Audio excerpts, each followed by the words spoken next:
For many Americans, the excitement over this weekend's unofficial start of summer is mixed with fears of that Zika virus. So far, more than 500 people living within the 50 states have contracted Zika while traveling overseas or by having sex with someone who did. Now, that includes 157 pregnant women who now may have the virus. And the numbers only grow when you add U.S. territories to the list. Then 150 scientists on Friday called for the cancellation or delay of the Olympic Games, saying the risk of infection from the Zika virus is too high.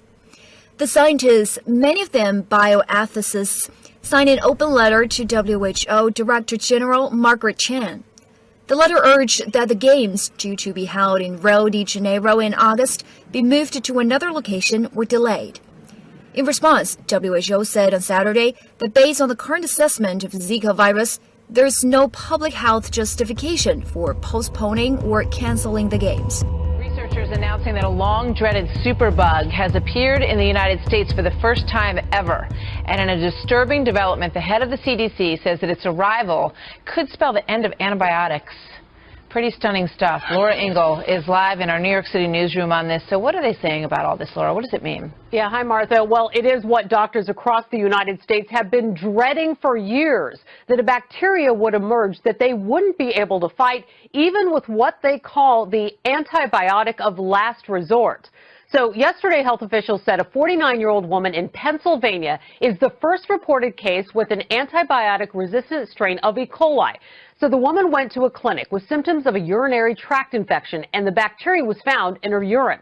The patient reported no travel history in the last 5 months, making this case all the more concerning.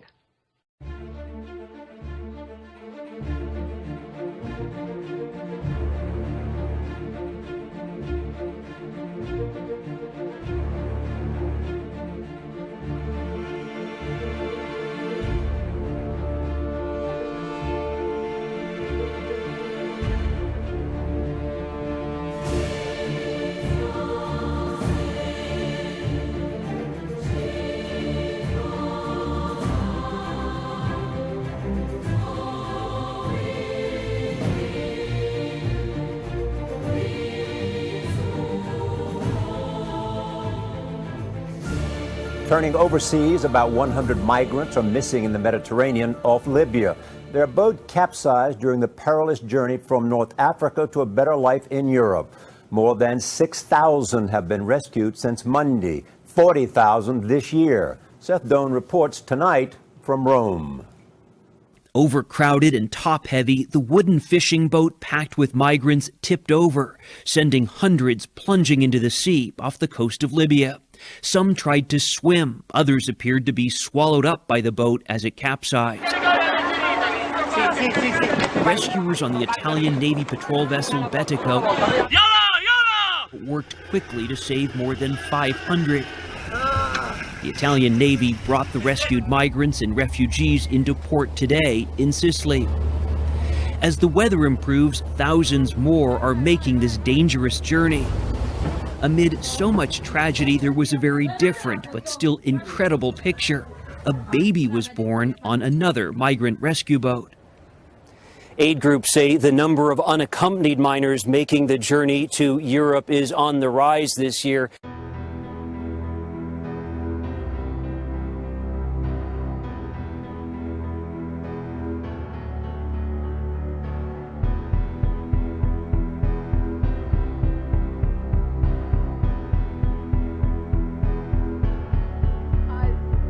A lot of uneasiness about the resettlement program that the president is trying to accomplish here, accepting about 10,000, as he said, by the end of the year. And he's gotten frustrated that the officials who are responsible for processing them, making sure that we're not admitting people who may be bent on attacking us, that they're taking too long. And so he's told the agencies to pull out the stops and, increase the pace of resettlement, even though a lot of communities are starting to resist and, been expressed great concern about how many are coming and whether or not, who they are, whether or not they're going to be a problem. Even his top Homeland Security officials have said that we simply don't have the ability, no information, no intelligence, no contacts to know that the people who are coming in from Syria are going to be okay, to not pose a threat.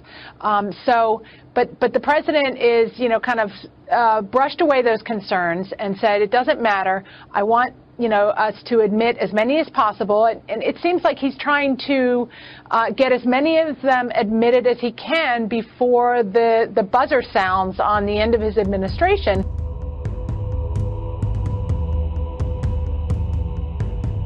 A coalition of states is suing over a controversial White House directive on transgender rights. Texas leads the lawsuit involving 10 other states. They oppose the federal order telling public schools to let transgender students use a bathroom that matches their gender identity. Jan Crawford is covering the case that could end up at the Supreme Court. Jan, good morning. Good morning, Nora. So schools that don't comply with the Obama administration's directive could risk losing their federal funding. Many of the states involved in the suit have conservative leaders. They have previously vowed to defy this directive. They're calling it a threat to student safety. By forcing through his policies by executive action, President Obama has excluded the voice of the people. Texas Attorney General Ken Paxton came out swinging against the White House. Simply put, the Obama administration is creating new law outside the bounds of the Constitution, making the kind of changes only Congress can make. The suit accuses the administration of conspiring to turn schools and workplaces into laboratories for a massive social experiment. The 10 other states that have joined Texas in the legal fight include Alabama, Utah, and West Virginia. We think this is an open and shut case in terms of the law, and we look forward to litigating against the federal government.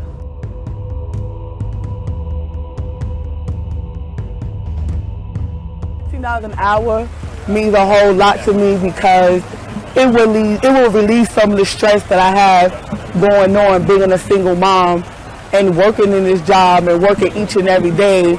And when I open up my checks for the week, it's like what I'm working for. $5 an hour at Sonic, that is not enough money for me to support my family like I need to.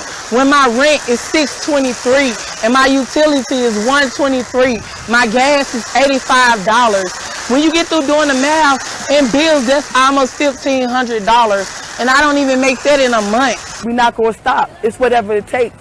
Rain, sleet, snow. We're going to stay out here until McDonald's give us $15 in the union.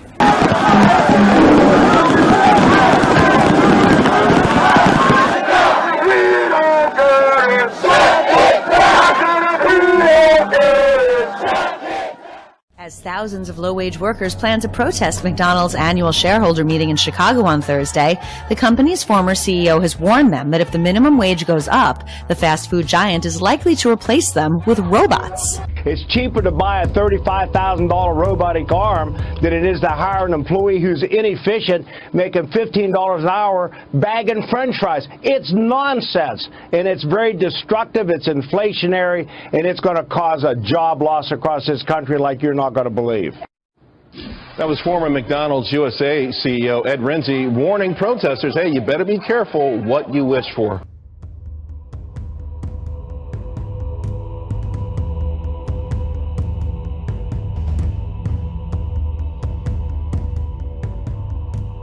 We were warned if companies were to be forced to raise their minimum wage and nationally, jobs would be lost. Well, this morning, that's sadly exactly what is happening. Wendy's implementing self-service kiosks.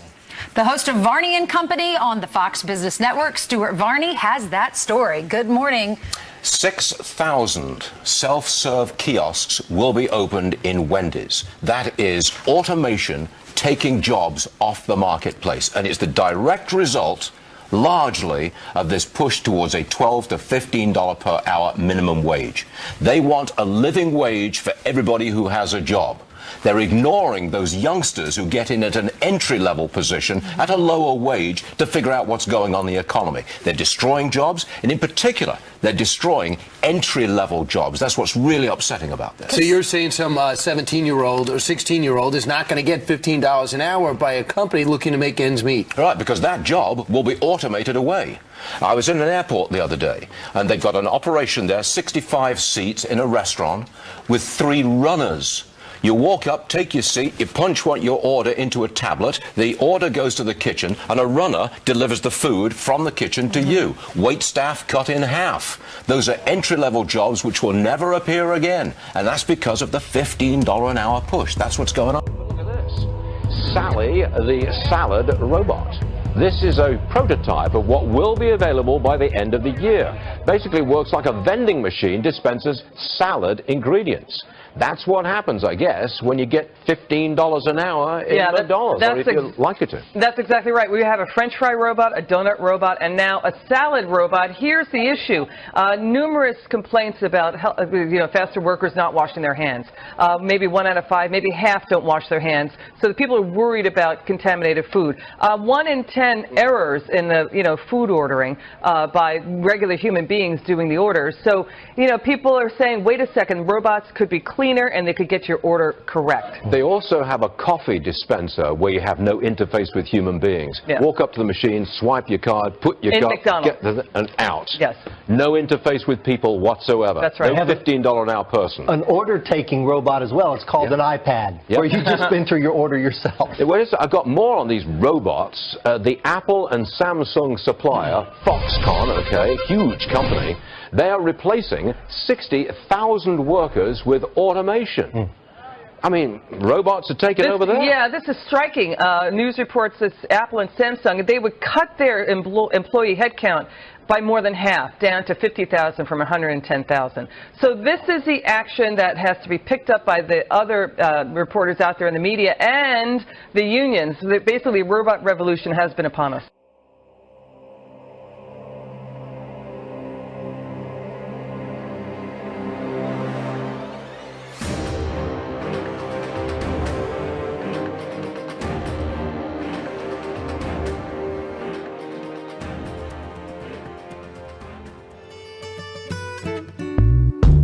Hi, Peppa. I'm hungry. Hello. Delighted to have you in MasterCard Cafe. I'm at your service. Please pair with your MasterPass wallet and start ordering. Nice to meet you, Veronica. What would you like to order? Can I have a beef burger? Sure. 2 fries? Regular or large? Large. All right. Anything else? Orange juice. Sure. That's all. Great. We have a promotion today. You get 1 cheesecake for $2. Would you like to add it? How many calories? Each cheesecake contains 90 calories, 3 grams of fat, 2 grams of carbs, and 6 grams of protein. Would you like to have it? Okay, I'll have it. Great. The total amount is $23.50. It will be charged to your card ending 9372. Please say approve to authorize the transaction. Approve. Cool. I am processing your transaction now. Your transaction is completed. Please collect your meal at the counter. Enjoy. Thanks, Peppa.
Program anti-austerity anger is simmering in several European countries, with people growing more impatient with economic policies of their governments. Protests are regular occurrences across major European cities, and in the latest show of public anger, the streets of Rome and Madrid had become the scene of massive rallies. Let's have a look.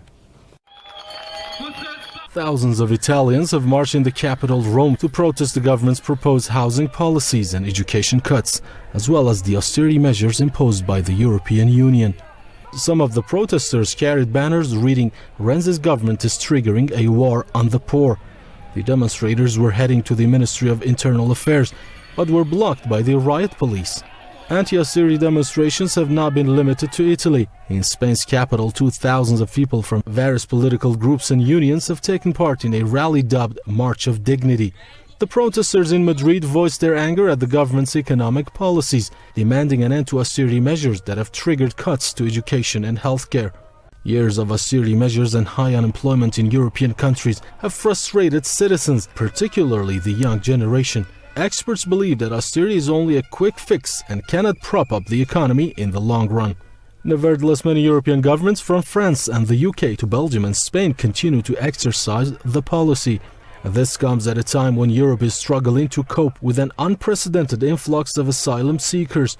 Some analysts are warning that continuation of the current trend and the European government's failure to meet the demands of the people may even put the European Union at risk of falling apart. In Belgium, a big anti-austerity rally turned violent. In France, strikes over labor laws led to widespread gas shortages. Once protesters in Brussels began throwing objects, police deployed water cannons to disperse the crowd. The clashes between a few violent protesters and police came at the end of what was a huge peaceful march. Around 50,000 Belgians took to the streets. We're protesting because it's always from the same purses that they come to find money. They said they wanted to send a message to Belgian Prime Minister Charles Michel that his center-right government has cost working-class families more than $100 a month, while extra jobs haven't materialized. I cannot accept these policies which privilege the rich to the detriment of the majority of the population, police who do not look towards the future. We are facing environmental and social problems which are more and more important. In neighboring France, workers went on strike at all 8 of the country's oil refineries. French drivers are hunting for gasoline and waiting in long lines to get it because of strikes and blockades at the nation's fuel refineries. The government has had to cut fuel reserves to deal with gasoline shortages caused by strikes and protest over a bill that would trim employment protections. This driver says from last night until 1 o'clock in the morning, I searched with my wife for a gas station and all were empty or closed. This driver says the French people are totally taken hostage. Bernie Sanders supporters need to pay attention to this crisis because the French government is trying to escape from the kind of socialism that Sanders wants to bring to America. Welcome back now, a Fox Business exclusive. As the economy worsens in Venezuela, harrowing scenes unfolding. Elizabeth McDonald is here now. She's got exclusive new video that shows just how bad things have gotten. And Liz, warning viewers, this video is very graphic. Yeah, it's graphic and disturbing. And, you know, the message from people on the ground in Venezuela, this is a quote, "This is Bernie Sanders socialism. This is what happens. This is what Bernie Sanders would want for America." That's a direct quote from people on the ground. So right here, you're seeing middle class and regular people just pulling over to join in the ambush and looting of a grocery truck. This happened on the highway to Puerto Ordaz, which is where the country's biggest oil reserve and steel company is. This is a disturbing footage. Graphic warning here. You're watching right now, the people on camera are saying they're ripping through garbage bags outside restaurants and shopping malls. And they're starving. People here are eating dog food. Basically, the middle class has been demolished in Venezuela. 90% tax rate on entrepreneurs.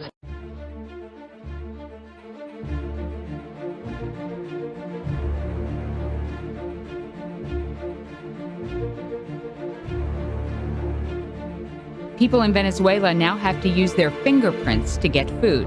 The move to biometric scanners has become a reality, even though the effort began a few years ago by President Nicolas Maduro. It is being called fingerprints for food by the socialist government, as reported by the Miami Herald.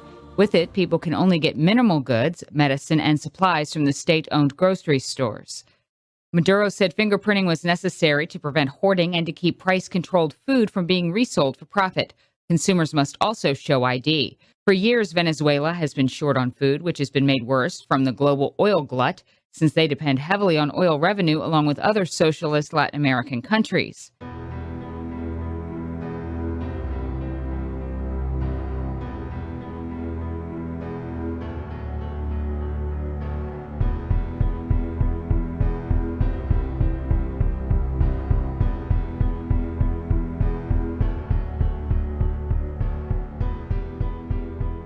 After a Wisconsin manufacturer fired 7 Muslim employees for violating a company break policy that doesn't provide extra time for prayer, a civil liberties group says it plans to file federal discrimination and harassment complaints. Council for American Islamic Relations spokesman Jailani Hussein said that while the company could have made accommodations, it chose not to. The UK government has launched an investigation into whether women are suffering from Sharia law practices in the country. The Home Secretary Theresa May is heading the inquiry. A number of women have reportedly been victims of what appear to be discriminatory decisions taken by Sharia councils. There's only one rule of law in the country which provides rights and security for every citizen. The legal system, which is based on the Quran, is used to settle family and financial issues within Muslim communities. There are now 85 Sharia courts in the UK, but some critics fear the country is actually developing a dual justice system. And earlier, my colleague Neil Harvey discussed the issue with Mohammed Shafiq of the Ramadan Foundation and human rights activist Mariam Namazi. They do take rather different views on this issue. This comes in a climate of Islamophobia and anti-Muslim hatred, which is perpetuated by the politicians and people in the media and other commentators, which demonize Muslims and demonize our way of life. Mariam, what's your response to what you've just heard? Well, I mean, I think an inquiry is very necessary. It's too late, actually, for an inquiry. Not all Muslims want Sharia law. There are many people fighting it. In fact, in the coalition that I belong to, One Law for All, there are many Muslims and Muslim groups also fighting with us against all sorts of religious arbitration. So it's not a group of ex-Muslims is not an authoritative voice on this issue. Well, no, we are ex-Muslims, of course, just like you're a man and you're speaking about women's rights issues. Islam. And you're talking really about need to just get a life. Equality. Let's have a debate about discriminatory elements, allegations around those issues. But let's be clear, these people are not friends of the Muslim community. They're not friends of the Muslim women who are subjected to the allegations of these sort of crimes. In the end, I work with actually. Law. It's the British I actually rule of work law, with lots of that's what we are committed to. What I'm committed to is the British rule of law, and the very last. You're promoting Sharia law under the guise of. I'm promoting. I do apologise, guys. I'm afraid that we have run out of time now. I'm afraid we are going to have to wrap up this debate.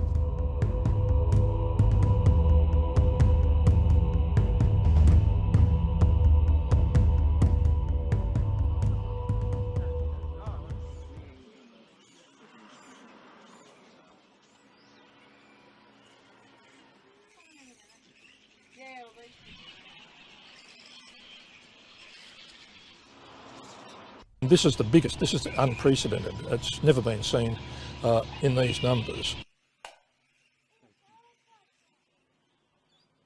I can't open the windows, can't use the clothesline.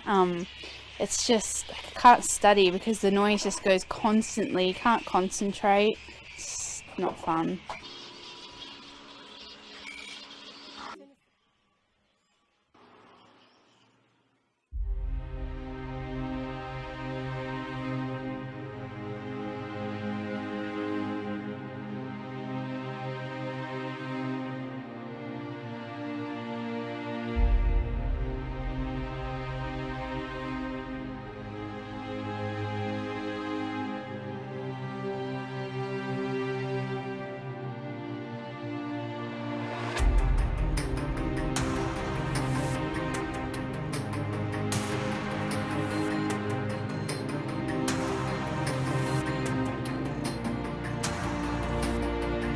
Now and Selma, Alabama, a tragic end for a mother of two. 29-year-old Kaylin Rowland attacked by fire ants while sitting on a haystack. The bugs commonly found in the south. Her family says she had an immediate allergic reaction to the bites. Medics say an EpiPen may have saved her. Lightning strikes kill a man and injured dozens more people as summer storms hit across Europe. Media reports say the deceased man was hit in southern Poland. In Germany, more than 30 people were taken to hospital after lightning struck the pitch at the end of a children's football match in the village of Hauptstaden. Nearly a dozen people, mostly children, were also injured as lightning hit a birthday party in the French capital, Paris. 6 of the victims were reportedly in serious conditions. Eyewitnesses say the violent storm was sudden and unpredictable. And a big mess in the Italian city of Florence this morning, where a 600-foot sinkhole opened up. Look at that, swallowing all these cars, 20 of them in total. But thankfully, nobody was injured.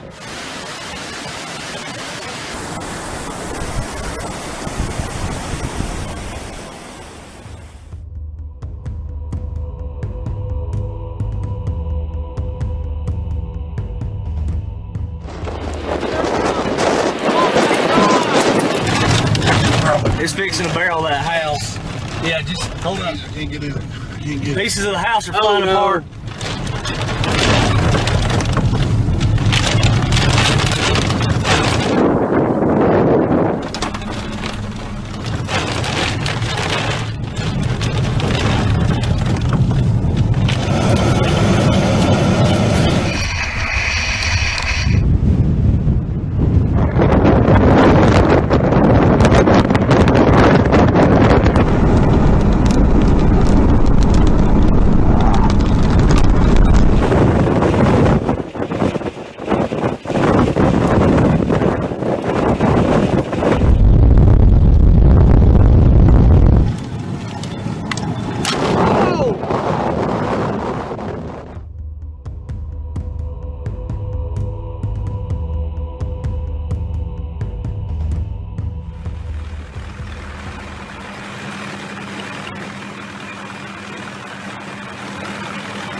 The dynamic, ever-changing fire and ice Etna, and today it is erupting from the central crater.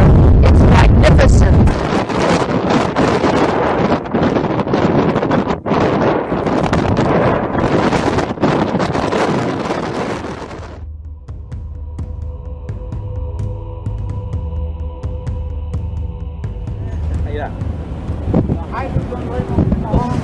A lot of people want to be sacrificed up here, so it's time to go.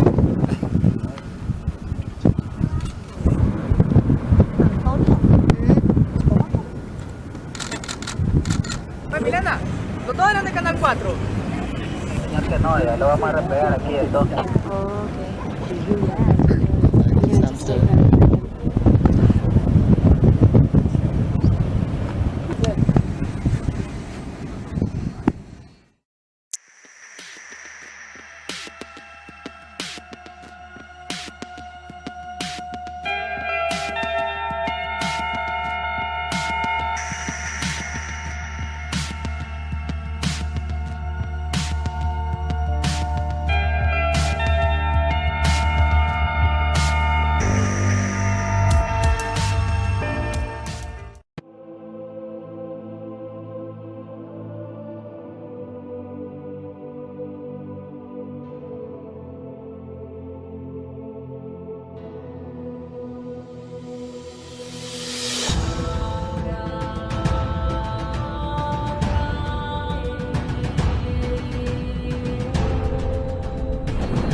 The outgoing UN Secretary General Ban Ki-moon is planning to visit Israel and the Palestinian Authority in late June, in what might be his last trip to the region before his term expires. The UN chief will finish working at the UN on December 31st. And the UN's top Middle East envoy says that his visit will come as Palestinians are growing more desperate to reach a peace deal.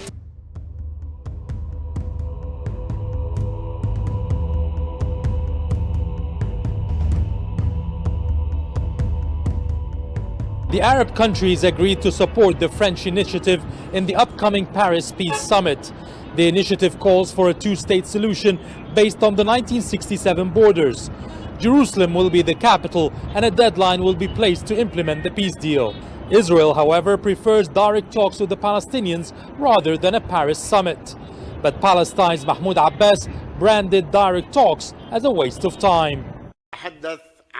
And now we talk about the French initiative, which will be held on the 3rd of the coming month. And I want to emphasize some of the understandings or some of our positions which we've announced in regards to this initiative. Firstly, in regards to its purpose must be to implement the visions of both states based on the border agreement of 1967 and the capital of the Palestinian state being Eastern Jerusalem, so that both countries can live side by side in safety, stability and peace, if Israel wishes to seek peace. The Arab countries announced they will soon increase efforts with the international community. They want to press Israel to adhere to the UN resolutions and to guarantee the implementation of signed agreements.